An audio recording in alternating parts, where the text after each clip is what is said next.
Not only is Evodius convinced that God exists, he exclaims that Augustine has shown him the answer to the second question in the trifecta as well. All good things must come from God, since God orders everything that exists via number and wisdom. What about the third question? Does Evodius feel that free will ought to be included amongst those good things attributable to God?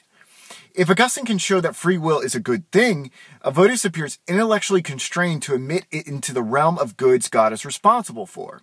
Remember, the reason why Evodius hesitates is because of the unspeakable evils that can be committed in light of having a free will.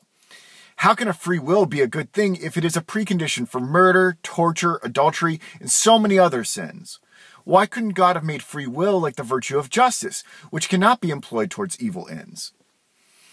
Augustine answers that the virtues are supreme goods and cannot be used towards evil ends. However, there are such things as intermediate goods that we nonetheless attribute to God. For instance, do we think eyes are good things? Of course we do.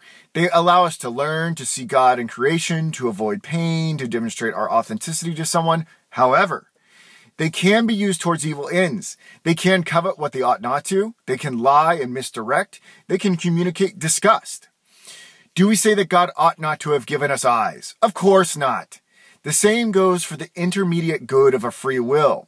Free will was bestowed upon us so we can live rightly and cultivate the supreme virtues. The fact that some abuse it is not cause for rescinding the gift that is autonomy.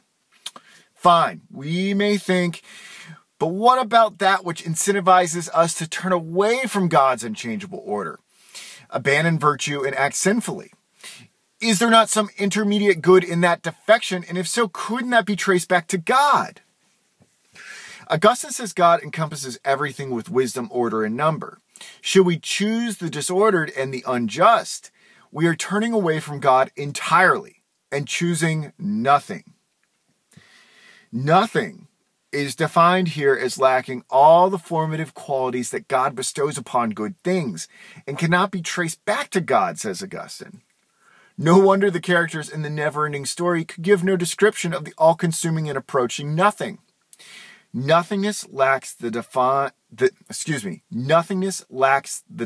form, and we cannot speak of the formless.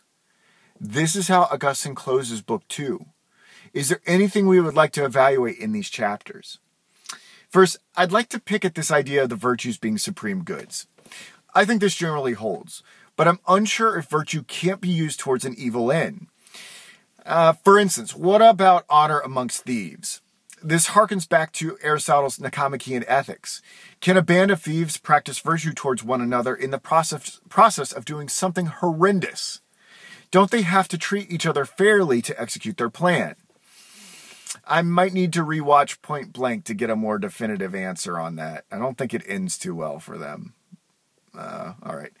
How do we feel about the evil choice being traced back to nothing and not God? Augustine, in about a paragraph, tries to give a tentative answer about the nature of sin. He claims he will revisit it in some way.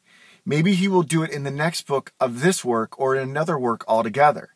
Something makes me think it proceeds a little too fast. I'm not saying it's wrong, but I think we need some clarifying examples. Perhaps an act of murder lacks all moral form and goes against the eternal law and the virtues. Perhaps this is why we can say evil choice is driven by nothing. This is a pretty absolutist view. Augustine carves up the world into good and evil choices made by a free will. I'm just very perplexed how Augustine would deal with necessary evils or lesser evils. Part of the frustration here can be traced back to an incomplete answer on the nature of killing in the name of self-defense. Must sin be 100% depraved? Can no good come of it? The corner Augustine seems to have painted himself into might make it impossible for him to deal in shades of gray. So let's keep this concern with us as we press on.